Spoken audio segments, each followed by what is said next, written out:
Las doctrinas de la gracia no conducen a pecar, porque el pecado no se enseñoreará de vosotros, pues no estáis bajo la ley, sino bajo la gracia. ¿Qué, pues?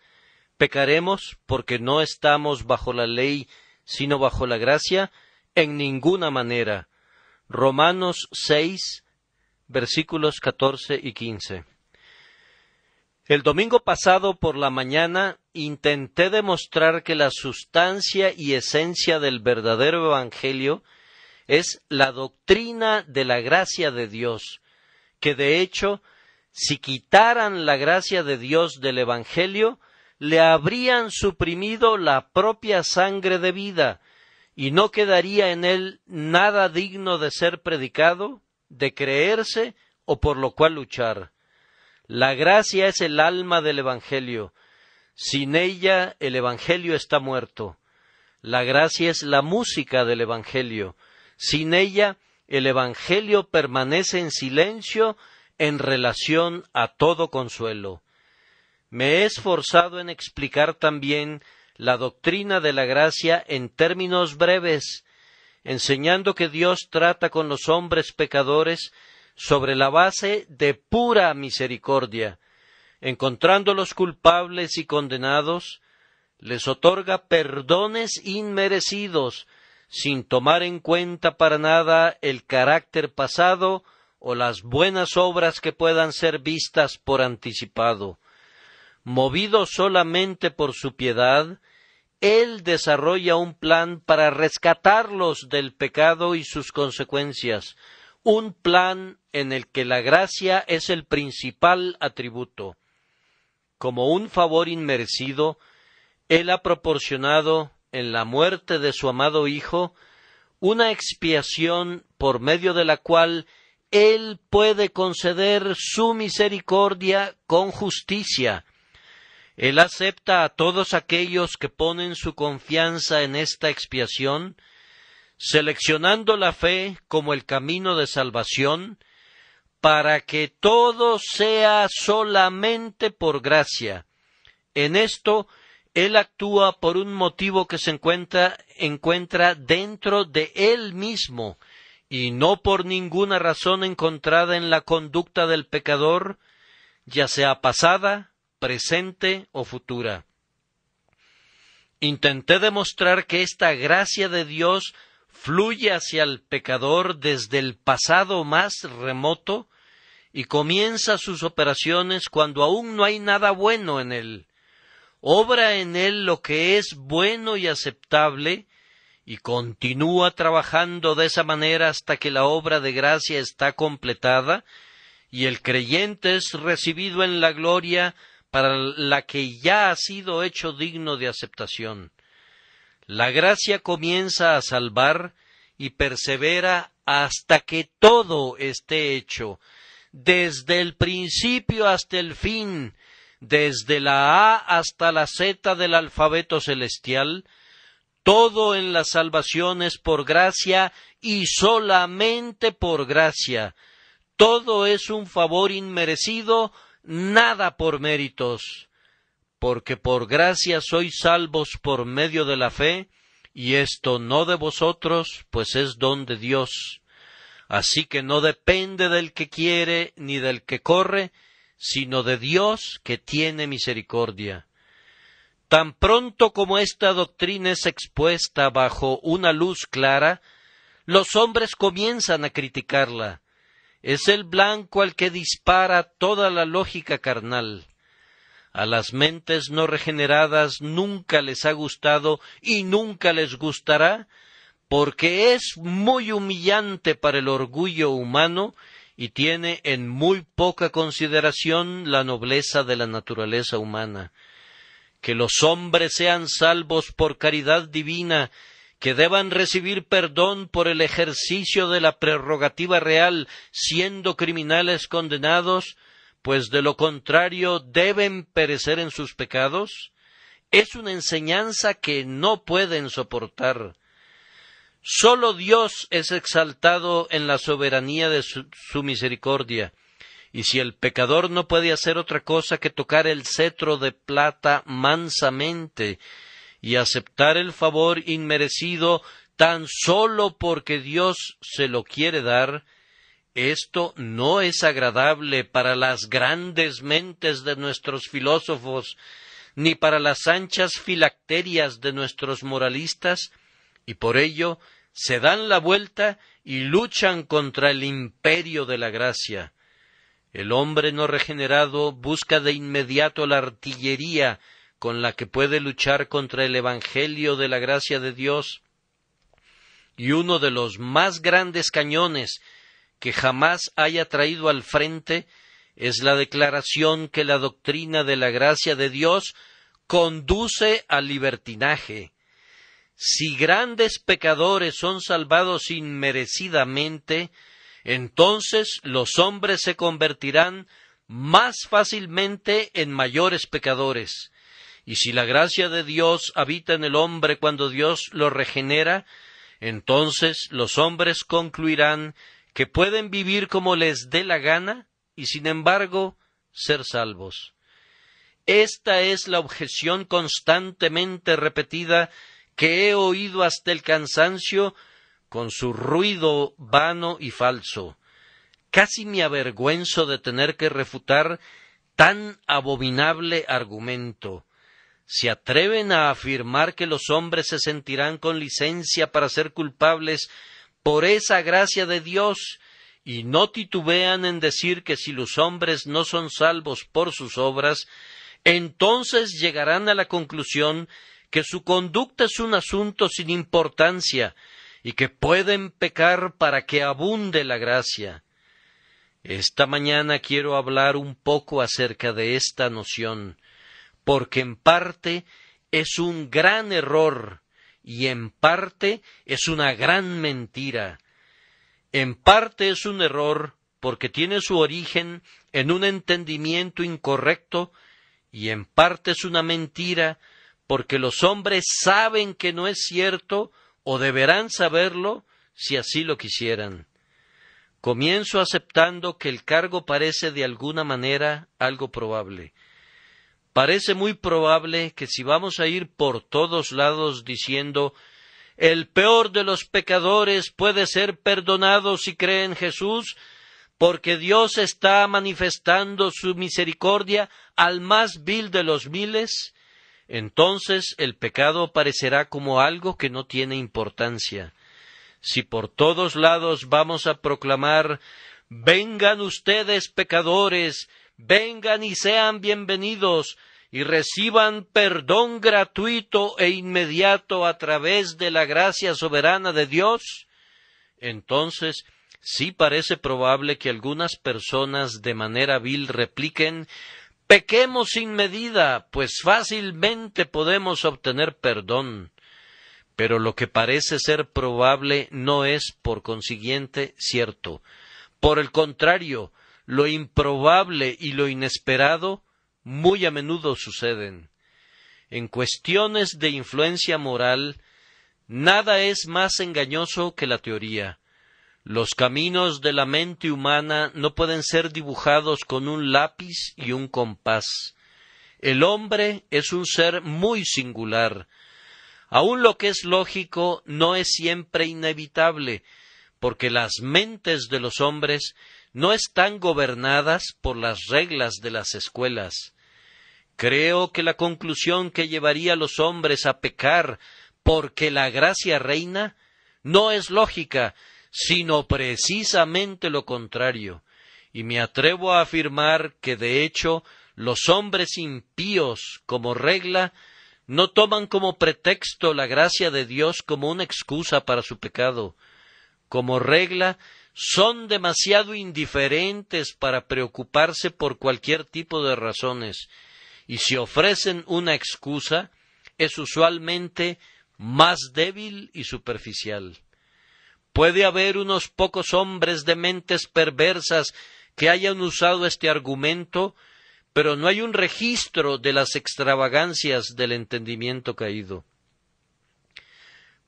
Perspicazmente sospecho que en esos casos en los que tal razonamiento se ha sugerido fue un mero pretexto y de ninguna manera una excusa que dejara satisfecha a la propia conciencia del pecador. Si así se disculpan los hombres, es generalmente de una manera velada, porque la mayor parte de ellos estarían completamente avergonzados de plantear ese argumento en términos claros.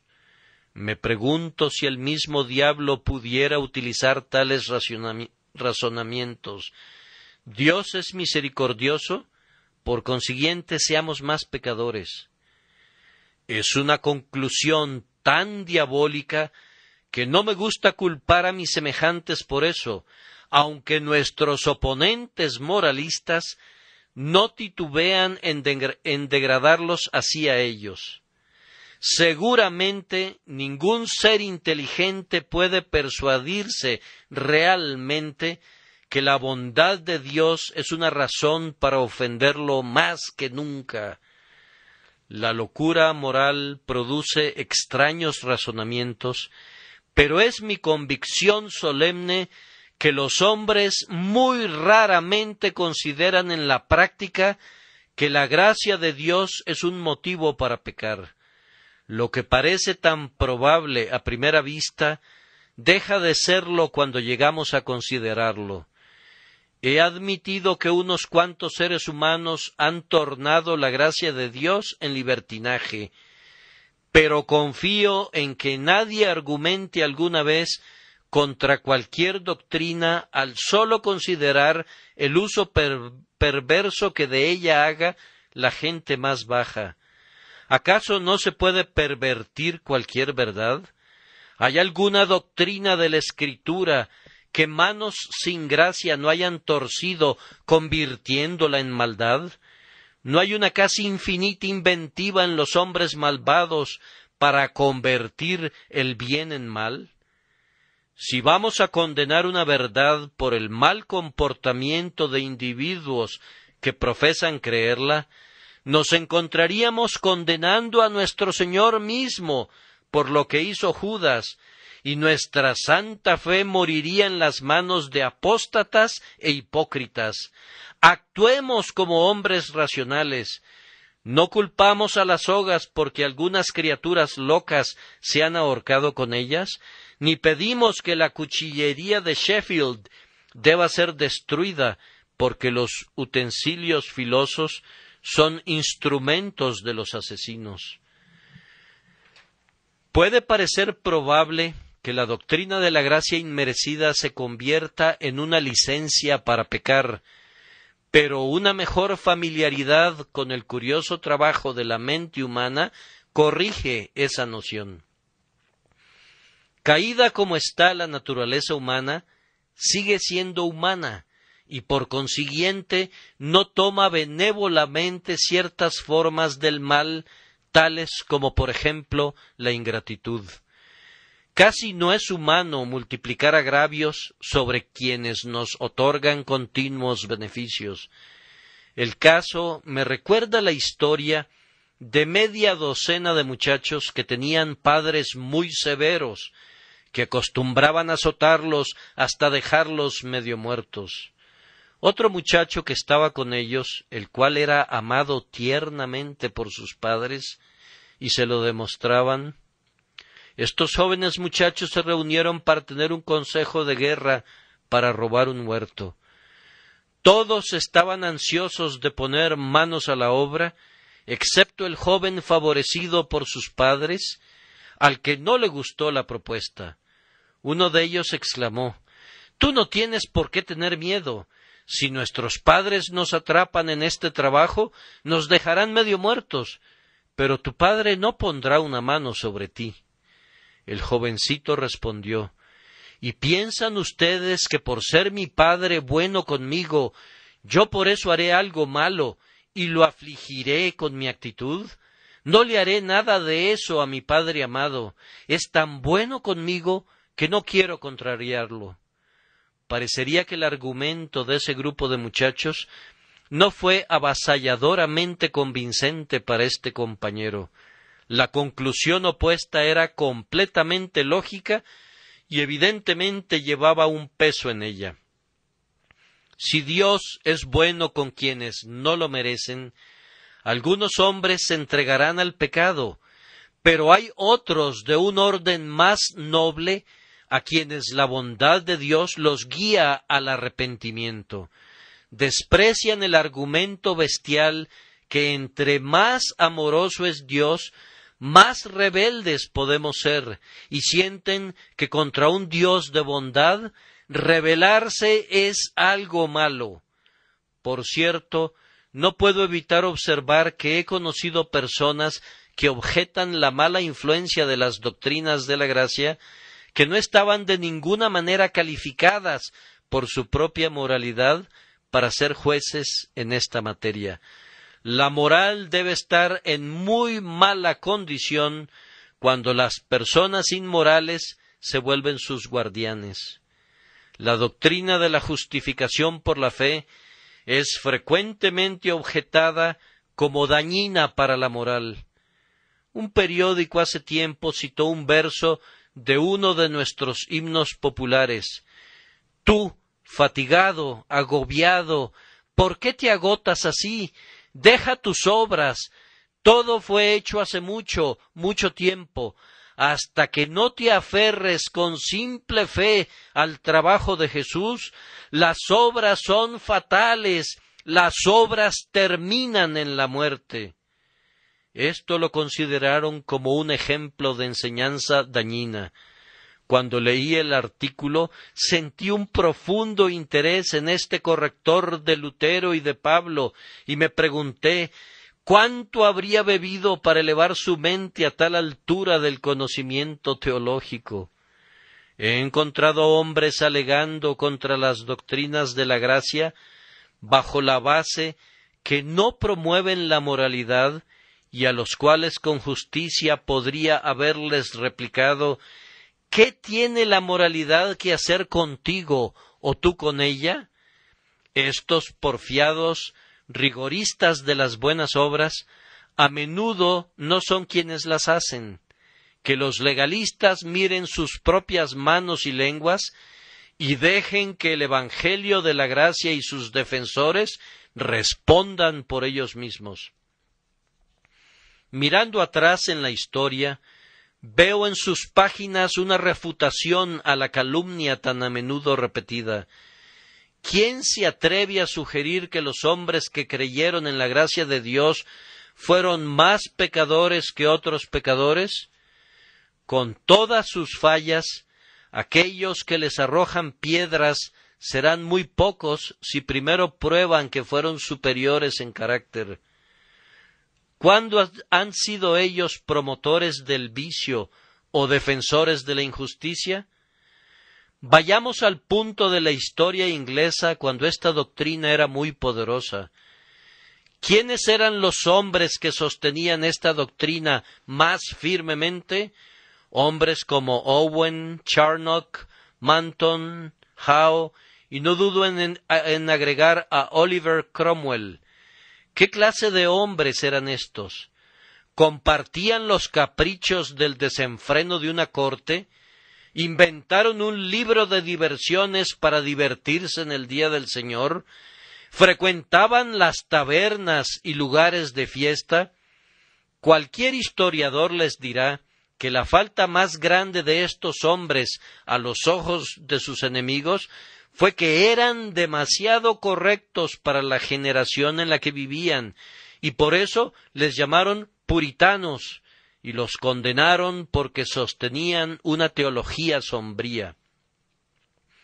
Señores, si había iniquidad en la tierra en esos días, se encontraba en el partido teológico que predicaba la salvación por obras.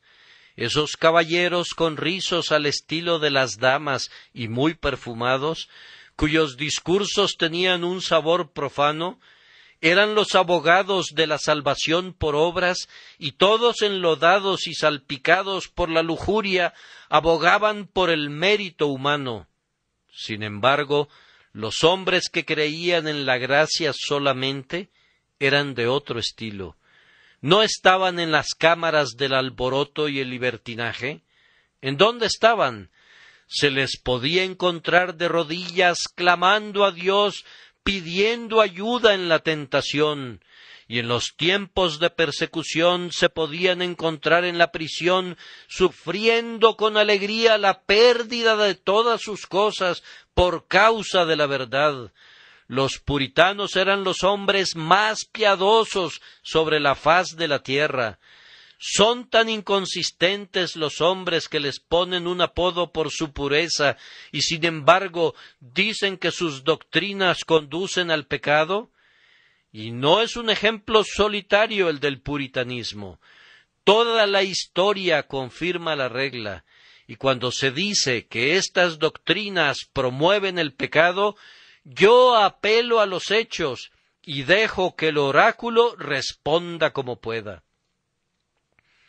Si alguna vez queremos ver a una Inglaterra piadosa y pura, debemos tener una Inglaterra evangelizada. Si vamos a sofocar la embriaguez y el mal social, debe ser por la proclamación de la gracia de Dios. Los hombres deben ser perdonados por gracia, renovados por gracia, transformados por gracia, santificados por gracia, preservados por gracia. Y cuando eso llegue a suceder, será el amanecer de la edad de oro. Pero mientras se les enseñe simplemente su deber y se les deje para que lo cumplan por ellos mismos con su propia fuerza, es un trabajo en vano. Puedes darle de latigazos a un caballo muerto por mucho tiempo sin que se mueva. Necesitarías infundirle vida, pues de lo contrario todos tus latigazos serán en vano.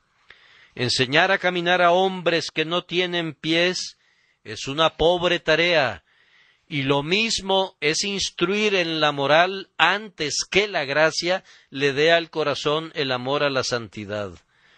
Sólo el Evangelio les proporciona a los hombres motivo y poder, y por consiguiente es al Evangelio al que debemos mirar como el verdadero reformador del hombre. Lucharé esta mañana contra la objeción que tenemos enfrente conforme se me dé fuerza. La doctrina de la gracia, todo el plan de salvación por la gracia, alienta en grado sumo a la santidad. Cada vez que se nos hace la pregunta, ¿pecaremos porque no estamos bajo la ley, sino bajo la gracia?, nos ayudará a responder, Dios no lo quiera. Esto quiero exponerlo a la clara luz del sol. Quiero llamar la atención de ustedes a unos 6 o 7 puntos.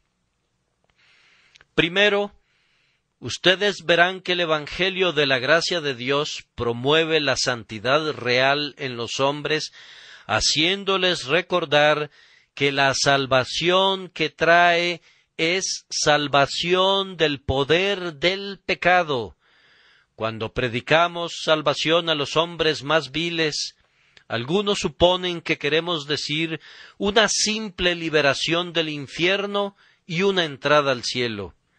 Incluye todo eso y trae como resultado eso, pero eso no es lo que queremos decir.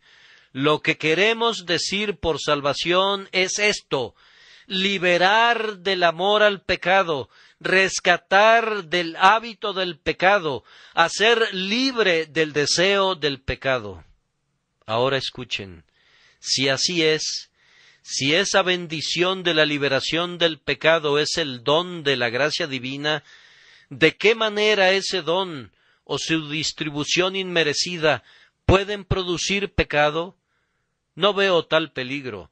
Por el contrario, le digo al hombre que proclama una promesa gratuita de victoria sobre el pecado, apresúrate, ve de arriba a abajo a través del mundo y dile a los más viles de los hombres que Dios por su misericordia, está dispuesto a liberarlos del amor al pecado y convertirlos en nuevas criaturas. Supongamos que la salvación que predicamos es esta. Ustedes que han vivido vías impías y malvadas pueden disfrutar de sus pecados y sin embargo escapar al castigo. Eso sí sería seguramente malvado. Pero si les predicamos, ustedes que viven las vidas más impías y malvadas pueden todavía, creyendo en el Señor Jesús, ser habilitados para cambiar esas vidas de manera que vivan para Dios en lugar de servir al pecado y Satanás. ¿Qué daño puede venir según la moralidad más ejemplar? Oh, yo digo que divulguen tal evangelio y que circule por todo nuestro vasto imperio y que todos los hombres lo oigan, ya sea que gobiernen en la casa de los lores o que sufran en casa de servidumbre. Digan en todos lados que Dios gratuitamente y por misericordia infinita está dispuesto a regenerarlos y hacer de ellos nuevas criaturas en Cristo Jesús. ¿Pueden venir malas consecuencias de la más gratuita proclamación de esa noticia? Los peores hombres son a quienes veríamos abrazar esta verdad con mayor gozo, porque ellos son los que más la necesitan. Yo les digo a cada uno de ustedes, quien quiera que sea, cualquiera que sea su condición pasada, Dios te puede renovar de acuerdo al poder de su gracia. Así que, ustedes que son para Él como huesos muertos y secos, pueden ser revividos por su Espíritu. Esa renovación se verá en pensamientos santos y palabras puras y actos rectos para la gloria de Dios. Él está preparado con grande amor para obrar todas estas cosas en todos los que creen.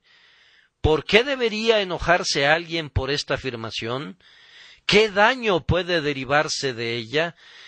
Desafío al más astuto adversario a objetar sobre la base de la moralidad que Dios dé a los hombres nuevos corazones y espíritus rectos si así le place. Segundo, que no se olvide, en efecto, que el principio del amor ha demostrado poseer un gran poder sobre los hombres.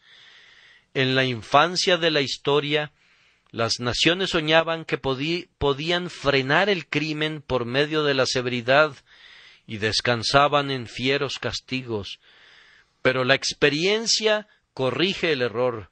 Nuestros antepasados temían a la falsificación, que es un fraude preocupante e interfiere con la confianza que debe existir entre las personas. Simplemente hicieron a la falsificación una ofensa de pena capital.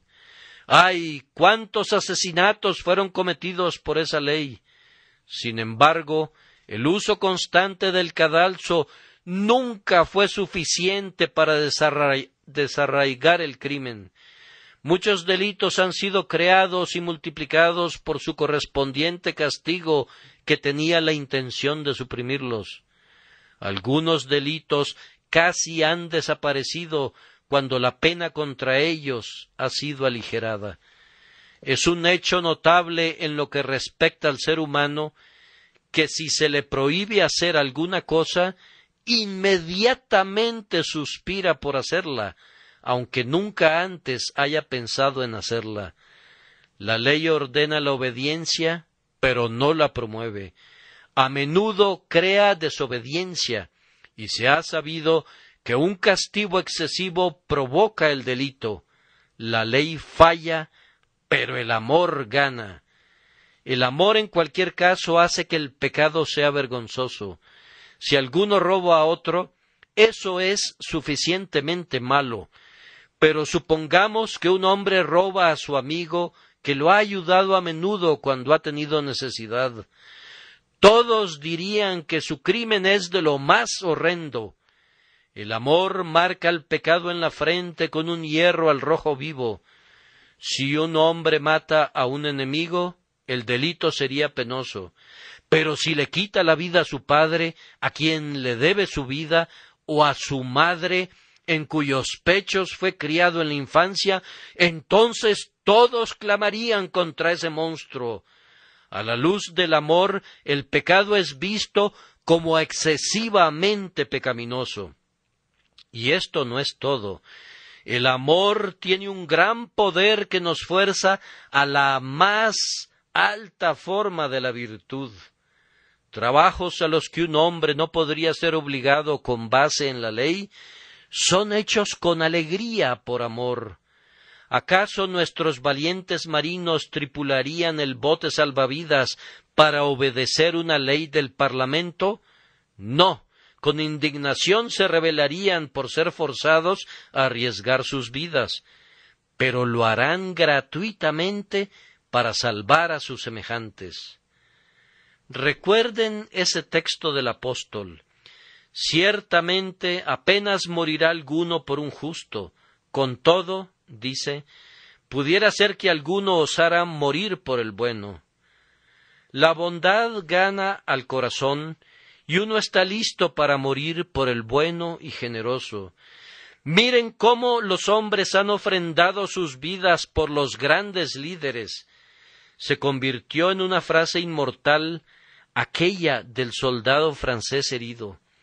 Cuando el cirujano cortó profundamente buscando la bala, el paciente exclamó: «Un poco más abajo y tocará al emperador», queriendo decir que el nombre del emperador estaba grabado en su corazón. En varias ocasiones notables, los hombres se han arrojado en las fauces de la muerte para salvar al líder amado.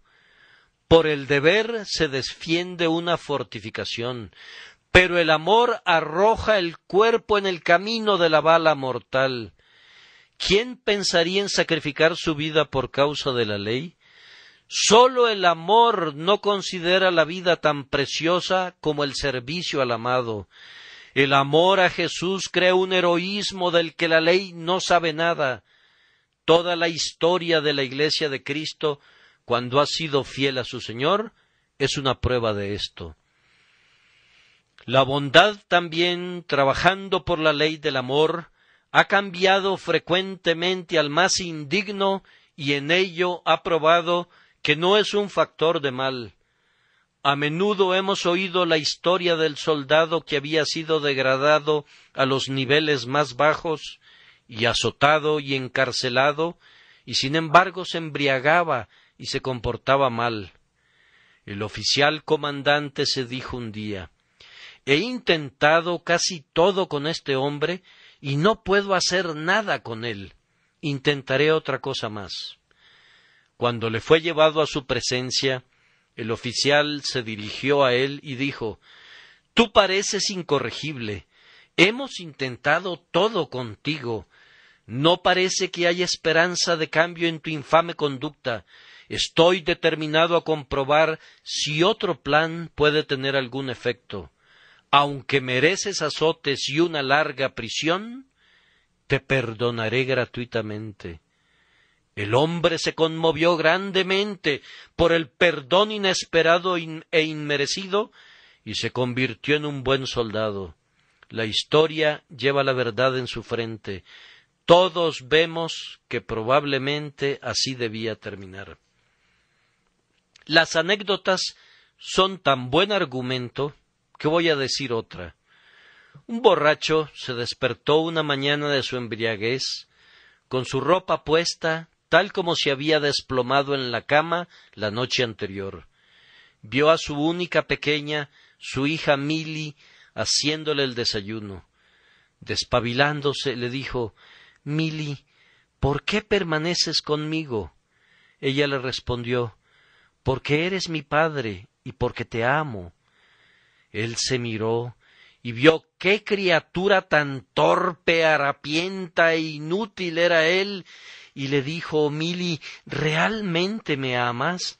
La niña exclamó: «Sí, padre, te amo, y nunca te dejaré, porque al morir mamá me dijo, Mili, quédate con tu papá y siempre ora por él, y uno de estos días dejará la bebida y será un buen padre para ti.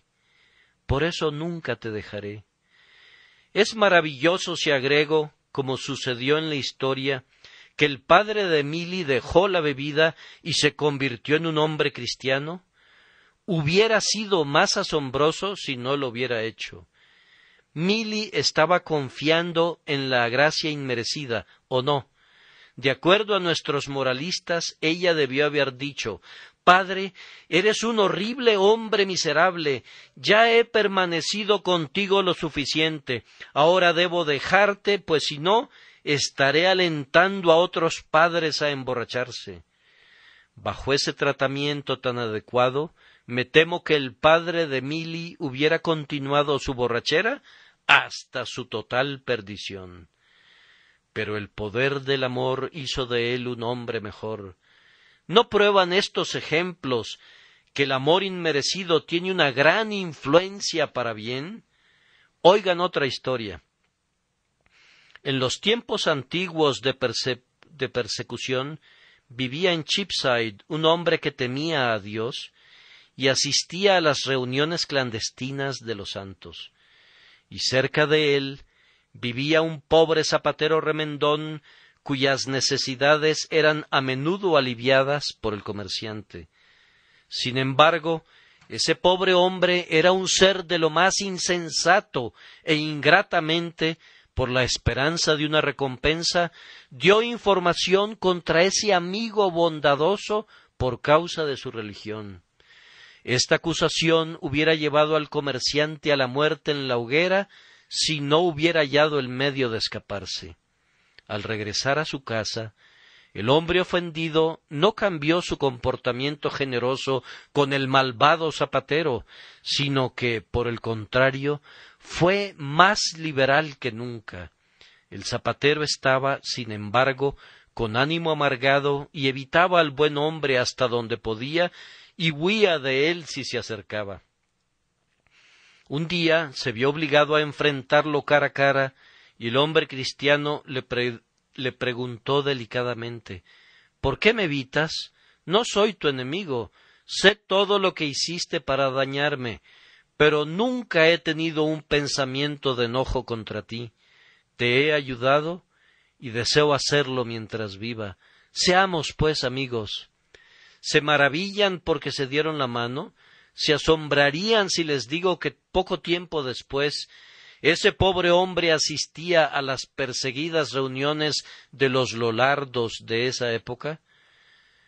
Todas estas anécdotas descansan sobre el hecho cierto que la gracia tiene un extraño poder de someter y conduce al ser humano al bien, atrayéndolo con cuerdas de amor y lazos de hombre.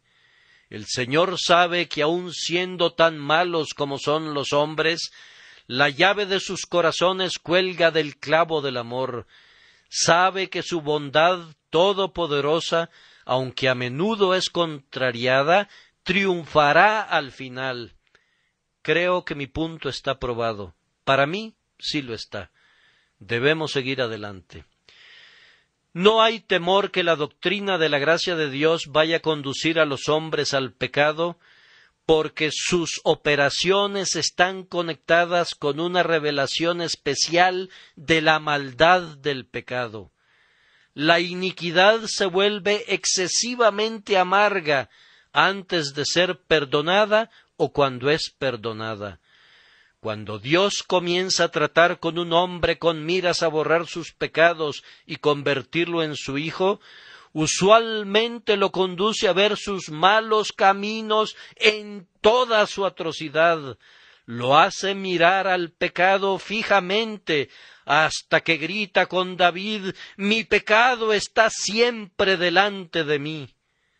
En mi propio caso, cuando estaba bajo la convicción de pecado, ningún objeto alentador se ponía al alcance de mi vista mental. Mi alma veía solo oscuridad y una horrible tempestad. Parecía como si una horrible mancha estuviera pintada en cada uno de mis ojos. La culpa, como un severo oficial, corría las cortinas de mi cama, de manera que no descansaba, sino que en mi sopor anticipaba la ira venidera. Sentía que había ofendido a Dios y que esto era la cosa más abominable que un ser humano puede hacer. No iba de acuerdo con mi Creador, no iba de acuerdo con el universo. Me había condenado yo mismo para siempre y me preguntaba por qué no sentía de inmediato el roer del gusano que no muere. Aún en este momento la vista del pecado causa en mi corazón las emociones más terribles. Cualquier hombre o mujer que haya pasado por esa experiencia o por alguna parecida, de ahí en adelante sentirá un profundo horror por el pecado. Un niño que ha sufrido quemaduras le teme al fuego. No, dice el pecador a su tentador, alguna vez me engañaste y me lastimé tanto por ello que no seré engañado otra vez. He sido liberado como un carbón que escapa del fuego y no puedo regresar al fuego. Por las operaciones de la gracia nos hemos cansado del pecado, lo odiamos tanto a él como a sus placeres imaginarios. Quisiéramos exterminarlo totalmente del suelo de nuestra naturaleza. Es una cosa maldita, tal como Amalec lo fue para Israel. Si tú, mi amigo, no detestas toda cosa inmoral, me temo que todavía estás en hiel de amargura. Pues uno de los frutos seguros del Espíritu es el amor a la santidad y un repudio a todo camino falso. Una profunda experiencia interna le prohíbe pecar al Hijo de Dios. Ha conocido dentro de sí mismo su juicio y su condenación, y de ahí en adelante es una cosa aborrecible para él. Existe una enemistad tanto fiera como interminable entre la semilla elegida y la simiente de maldad de la serpiente del mal. Por tanto, el temor que se abuse de la gracia es infundado. Recuerden también que no solamente el hombre perdonado se opone contra el pecado por un proceso de convicción, sino que todo hombre que prueba la gracia salvadora de Dios es hecho una nueva criatura en Cristo Jesús. Ahora pues, si la doctrina de la gracia en manos de un hombre ordinario podría ser peligrosa, deja de serlo en las manos de uno que esté regenerado por el Espíritu y renovado en la imagen de Dios. El Espíritu Santo viene sobre el elegido y lo transforma. Su ignorancia es suprimida, sus afectos cambiados, su entendimiento es iluminado, su voluntad es sometida, sus deseos refinados, su vida es cambiada. De hecho, él es como un recién nacido, para quien todas las cosas se han hecho nuevas. Este cambio es comparado en la Escritura con la resurrección de los muertos, con una creación y con un nuevo nacimiento. Esto ocurre en todo hombre que llega a ser partícipe de la gracia inmerecida de Dios. Os es necesario nacer de nuevo, dijo Cristo a Nicodemo, y los hombres que han hallado gracia vuelven a nacer. Alguien dijo el otro día, si creyera que soy salvo por toda la eternidad, viviría en el pecado. Tal vez tú vivirías así, pero si fueras renovado en tu corazón, no vivirías en él. Pero, dice alguien, si creyera que Dios me amó aún antes de la fundación del mundo y que por consiguiente voy a ser salvo, me lanzaría de lleno al pecado. Tal vez tú y el diablo lo harían, pero los hijos regenerados de Dios no son de naturaleza tan baja. Para ellos, la abundante gracia del Padre es un lazo de rectitud que ellos nunca pensarían en romper.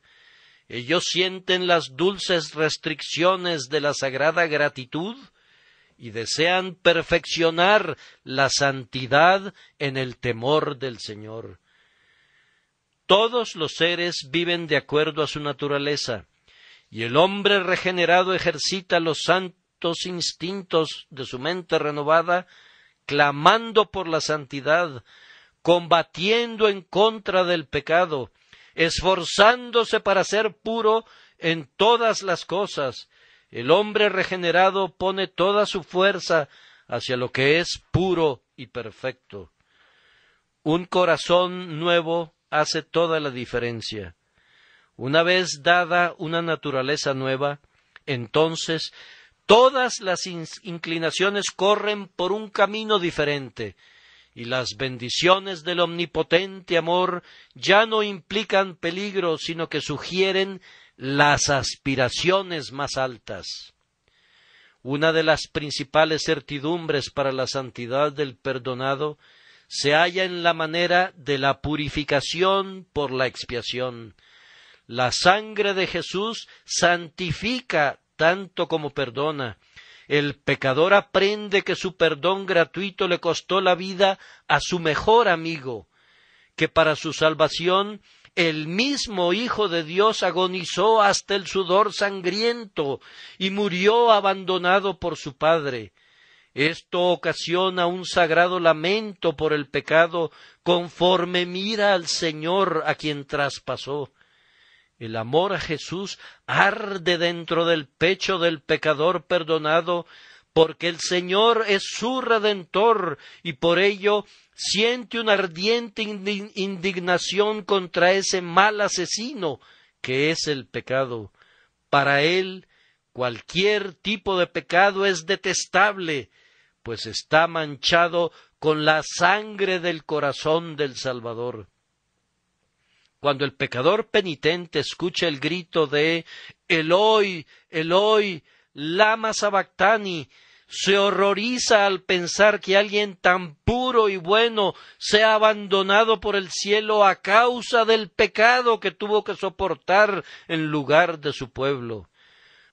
Por la muerte de Jesús, la mente llega a la conclusión que el pecado es excesivamente pecaminoso a la vista del Señor, pues si la justicia eterna no tuvo piedad ni aun del bienamado Jesús cuando se le imputó a él, ¿cuánta menos piedad tendrá con los hombres culpables?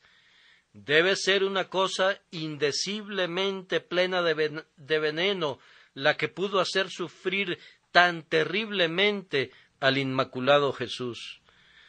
No se puede imaginar nada que pueda tener un poder mayor para las almas que han hallado gracia que la visión de un Salvador crucificado denunciando el pecado a través de todas sus heridas y por cada gota de sangre que derrama. ¿Qué? ¿Vivir en el pecado que asesinó a Jesús? ¿Encontrar placer en eso que ocasionó su muerte? ¿Tomar a la ligera lo que ocasionó que su gloria cayera en el polvo? ¡Imposible! Así pueden ver que los dones de la gracia inmerecida, cuando son entregados por una mano traspasada, nunca es posible que sugieran autoindulgencia en el pecado, sino todo lo contrario. Sexto, un hombre que llega a participar en la gracia divina y recibe la nueva naturaleza, de ahí en adelante siempre es un participante de las ayudas diarias del Espíritu Santo de Dios. Dios, el Espíritu Santo, se digna habitar en el pecho de cada hombre a quien Dios ha salvado por su gracia. ¿No es ese un maravilloso medio de santificación? ¿Por qué otro proceso pueden ser mejor protegidos los hombres del pecado, sino teniendo al propio Espíritu Santo habitando como un guardián dentro de sus corazones? El Espíritu siempre bendito conduce a los creyentes a orar mucho, y qué poder de santidad se encuentra en el Hijo de la Gracia al hablar con el Padre Celestial.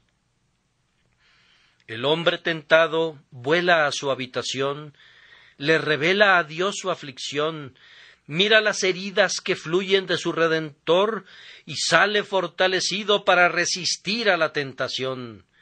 También la palabra divina, con sus preceptos y promesas, es una fuente de santificación que nunca falla. Si no fuera porque todos los días nos sumergimos en la sagrada fuente del poder eterno, pronto estaríamos débiles e irresolutos.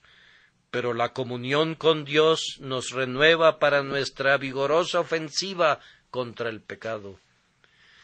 ¿Cómo es posible que las doctrinas de la gracia sugieran pecar al hombre que constantemente se acerca a Dios? El hombre regenerado también es frecuentemente avivado en su conciencia, de manera que cosas que antes no le parecían pecaminosas son vistas bajo una luz más clara y consecuentemente ahora son condenadas. Yo sé que hoy ciertos asuntos son pecados para mí y que no lo parecían hace 10 años. Confío que mi juicio se ha liberado más y más de la ceguera del pecado. La conciencia natural es insensible y dura, pero la conciencia que ha hallado la gracia se torna más y más tierna hasta que llega a ser tan sensible como una herida abierta. Quien tiene mayor gracia está más consciente de su necesidad de mayor gracia. Los que poseen la gracia a menudo tienen miedo de poner un pie delante del otro por miedo de hacer algo malo. ¿No han sentido ese miedo santo, esta precaución sagrada? Es por este medio que el Espíritu Santo te impide que cambies tu libertad cristiana por el libertinaje, o que te atrevas a hacer de la gracia de Dios un argumento a favor de la insensatez. Entonces, además de esto, el buen Espíritu nos guía a una elevada y santa comunión con Dios, y yo desafío al hombre a que viva en el monte con Dios y después baje para pecar como los hombres del mundo. Si tú has caminado sobre el piso del palacio de la gloria y has visto al Rey en su belleza hasta que la luz de su rostro se ha convertido en tu cielo, no puedes estar contento con la tristeza y tinieblas de las tiendas de la maldad. Mentir, engañar, fingir, como lo hacen los malvados, ya no te parecerá bien. Tú eres de otra raza y tu conversación está por encima de ellos. Tu manera de hablar te descubre. Si en verdad habitas con Dios, el perfume de los palacios de marfil te cubrirá, y los hombres sabrán que tú has estado en otros lugares diferentes a los de ellos. Si el Hijo de Dios se desvía del camino en cualquier grado, pierde en algún grado la dulzura de su comunión, y sólo si camina cuidadosamente con Dios, disfruta de una comunión plena. Así que este ascenso o descenso en la comunión se convierte en una especie de disciplina paternal en la casa del Señor. No tenemos una corte con un juez, pero tenemos un hogar con su paternidad, con su sonrisa y con su vara. No nos falta orden en la familia del amor, porque nuestro Padre nos trata como sus hijos. Así, de 1000 maneras, todo el peligro por nuestras conjeturas acerca de la gracia es removido eficazmente. La entera elevación del hombre que es hecho participante de la gracia de Dios es también una salvaguarda especial contra el pecado. Me atrevo a decir, aunque pueda ser controvertible, que el hombre que cree en las doctrinas gloriosas de la gracia es usualmente un hombre de mucho mayor estilo que la persona que no tiene opinión de ese asunto. ¿En qué piensa la mayoría de los hombres? En la comida, en la renta de su casa y en el vestido. Pero los hombres que consideran las doctrinas del Evangelio meditan en el eterno pacto, la predestinación, el amor inmutable, el llamamiento eficaz, Dios en Cristo Jesús, la obra del Espíritu, la justificación, la santificación, la adopción y otros temas igualmente nobles. ¡Oh, qué refrescante es ver simplemente el catálogo de esas grandiosas verdades! Otros parecen niños jugando con montoncitos de arena en la playa, pero el creyente en la gracia inmerecida camina entre colinas y montañas. Los temas del pensamiento se alzan imponentes alrededor de él, como Alpes sobre Alpes. La estatura mental del hombre se eleva con sus entornos y se convierte en un hombre prudente en comunión con lo sublime. No es de poca importancia esto para una cosa tan dispuesta a envilecerse como es el intelecto humano promedio. En relación a la liberación de bajos vicios y anhelos degradantes, esta doctrina debe ser promovida y será de mucha ayuda. La irreflexión es la madre prolífica de la perversidad. Es un signo esperanzador cuando las mentes comienzan a discurrir entre verdades sublimes. El hombre que ha sido enseñado por Dios para pensar no estará tan preparado para pecar como el ser cuya mente está enterrada bajo su carne. El hombre ha obtenido ahora una visión muy diferente de la que lo condujo a derrochar su tiempo con la idea que no había nada mejor para él que divertirse mientras podía. Él dice: «Yo soy uno de los elegidos de Dios, ordenado para ser su hijo, su heredero, heredero conjuntamente con Jesucristo. He sido apartado para ser un rey y un sacerdote para Dios, y como tal no puedo ser impío ni vivir para los objetos comunes de la vida. Él mismo se eleva en el objeto que lo ocupa. De ahora en adelante no puede vivir para sí mismo, porque ya no se pertenece. Fue comprado con un precio. Él habita en la presencia de Dios, y la vida para él es real, de entrega, sublime. No se preocupa en juntar a duras penas el oro con el rastrillo de estiércol del codicioso, porque es inmortal y debe necesariamente buscar ganancias eternas. Siente que ha nacido para propósitos divinos y pregunta: «Señor, ¿qué quieres que yo haga?».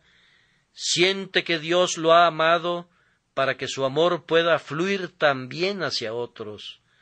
La elección de cualquier hombre por Dios tiene una interrelación con todos. Elige a José para que una familia completa, una nación completa, más aún el mundo entero, puedan ser preservados con vida cuando el hambre ha quebrantado el sustento del pan. Somos cada uno como una lámpara encendida para que pueda brillar en la oscuridad e iluminar otras lámparas. Las nuevas esperanzas llegan agolpándose en el hombre que es salvo por gracia. Su espíritu inmortal goza de atisbos de lo que no tiene fin. Como Dios lo ha amado en el tiempo, él cree que ese mismo amor lo va a bendecir en la eternidad. Sabe que su Redentor vive y que al fin él lo mirará. Por ello no teme al futuro. Aún aquí abajo él comienza a cantar los himnos de los ángeles, porque su espíritu vislumbra desde lejos el amanecer de la gloria que todavía se ha de manifestar. Así, con corazón gozoso y paso ligero, va adelante al futuro desconocido tan alegremente como a una fiesta de bodas. Hay aquí un pecador culpable, alguien que no tenga ningún mérito, ni derecho a algún tipo de misericordia. Hay aquí alguno deseoso de ser salvo por la gracia inmerecida de Dios, por medio de la fe en Jesucristo? Entonces, déjame decirte, pecador, no hay ninguna palabra en el libro de Dios en contra tuya, ni una línea ni sílaba, sino que todo es a favor tuyo. Palabra fiel y digna de ser recibida por todos, que Cristo Jesús vino al mundo para salvar a los pecadores, aun al peor de ellos. Jesús vino al mundo para salvarte a ti. Tan solo confía en Él y descansa en Él. Te voy a decir algo que te hará ir a buscar a Cristo de inmediato, y es el pensamiento de su amor asombroso. Un hijo libertino había sido una gran aflicción para su padre. Le había robado y avergonzado, y por último terminó provocando que sus cabellos grises se fueran con tristeza a la tumba. Era un miserable.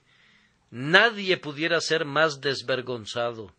Sin embargo, asistió al funeral de su padre y permaneció para oír la lectura del testamento. Tal vez era la principal razón para estar allí. Se había hecho completamente a la idea que su padre no le iba a dejar un centavo, y había resuelto que haría pasar ratos muy desagradables al resto de la familia. Para su gran asombro, en la lectura del testamento se leyó algo así: en cuanto a mi hijo Ricardo, aunque ha derrochado terriblemente mi riqueza, y aunque a menudo me ha afligido mi corazón, quiero que sepa que aún lo considero mi hijo querido, y por consiguiente, como muestra de mi imperecedero amor, le dejo a él la misma proporción que al resto de sus hermanos. Salió de la habitación, no podía soportar más, el sorprendente amor de su padre lo había dominado. Fue a ver al albacea la mañana siguiente y le dijo: «Seguramente usted no leyó correctamente». «Sí, lo leí bien, aquí está». Entonces dijo: «Me siento listo para maldecirme por haber afligido a mi anciano padre amado. ¡Oh, que lo pudiera recuperar otra vez!». El amor nació en ese corazón ruin por una muestra inesperada de amor. ¿Acaso no puede ser tu caso similar? Nuestro Señor Jesucristo está muerto, pero ha dejado en su testamento que los primeros entre los pecadores son objeto de su misericordia más especial. Mientras agonizaba, él oró: «Padre, perdónalos». Resucitado, intercede por los transgresores. Los pecadores están siempre en su mente. La salvación de ellos es su gran propósito. Su sangre es para ellos, su corazón para ellos, su justicia para ellos, su cielo para ellos. Vengan, oh ustedes culpables, y tomen su porción. Confíen en Jesús con sus almas, y Él los salvará. Dios los bendiga. Amén.